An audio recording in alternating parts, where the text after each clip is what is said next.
Jika pada bagian pertama kita melihat bagaimana Iran mewarisi tradisi filsafat yang panjang sementara Pakistan tidak memiliki fondasi intelektual yang setara, maka bagian kedua ini membawa kita ke pertanyaan yang lebih dalam. Bagaimana geopolitik membentuk nasib sebuah epistemologi? Karena ide tidak hidup di ruang hampa, ia hidup di dalam institusi, ia hidup di dalam sekolah, ia hidup di dalam universitas, dan kadang-kadang ia mati di medan perang. Pada dekade 1980-an, Pakistan menjadi garis depan Perang Dingin. Ketika Uni Soviet menginvasi Afghanistan, Amerika Serikat, Arab Saudi, dan Pakistan membentuk salah satu aliansi geopolitik paling menentukan dalam sejarah dunia Islam modern. Tujuannya sederhana, mengalahkan Soviet. Tetapi konsekuensinya jauh melampaui medan tempur Afghanistan. Ratusan juta dolar mengalir ke jaringan perlawanan yang dianggap paling efektif. Puluhan ribu pejuang dari berbagai negara muslim datang ke kamp-kamp pelatihan di sepanjang perbatasan Pakistan-Afghanistan. Bersamaan dengan senjata, lahir pula sebuah proyek ideologis di sekolah agama yang berkembang pesat saat itu. Kombinasi antara tradisi Deobandi Pakistan dan Puritanisme Wahabi Saudi menjadi arus utama. Dan disinilah persoalannya. Baik Deobandisme konservatif maupun Wahabisme historis tidak dikenal sebagai tradisi yang ramah terhadap filsafat spekulatif.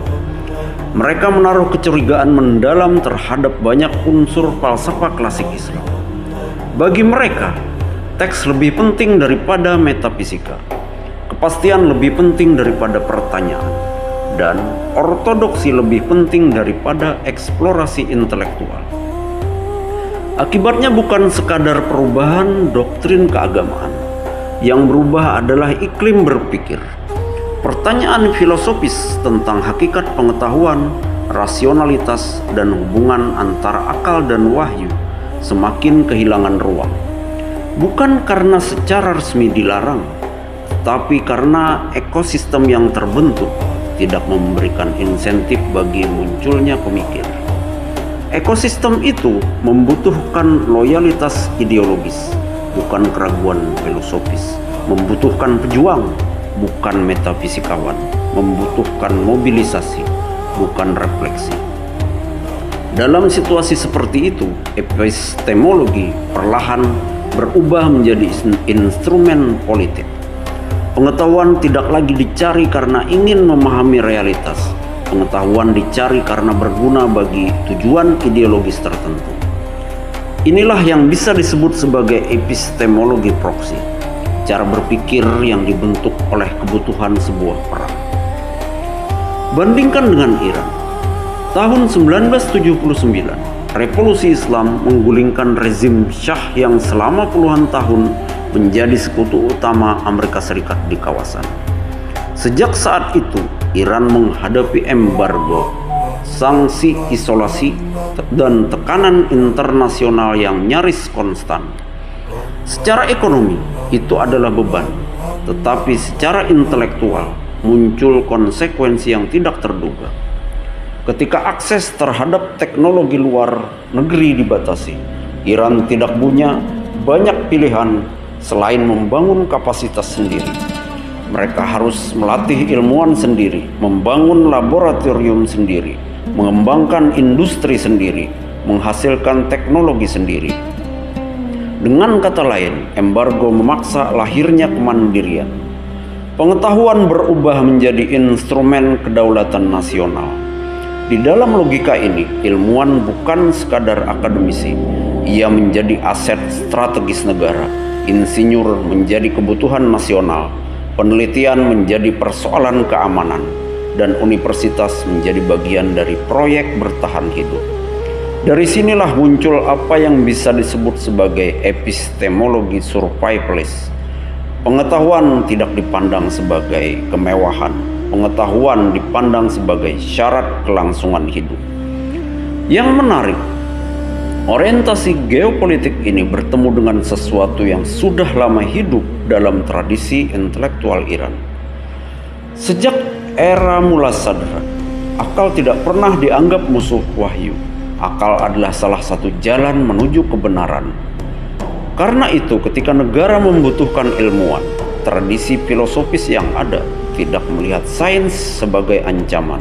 Sebaliknya, sains dapat dipahami sebagai bagian dari pencarian terhadap realitas ciptaan Tuhan. Disinilah terjadi konvergensi yang unik. Tradisi filsafat Iran bertemu dengan kebutuhan strategis negara. Metafisika bertemu geopolitik.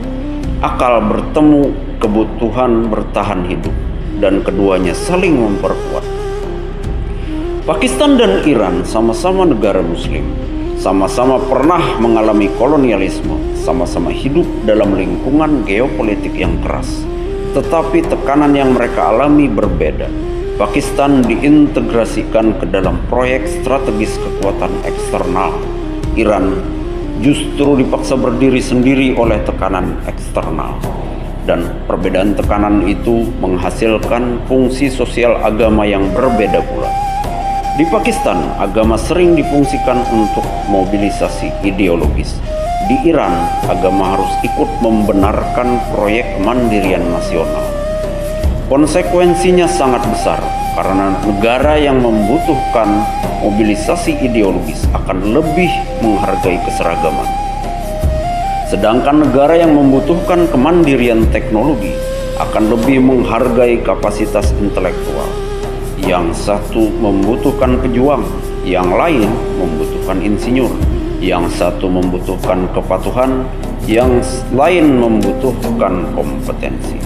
Maka, perbedaan Iran dan Pakistan tidak dapat dijelaskan hanya oleh teologi.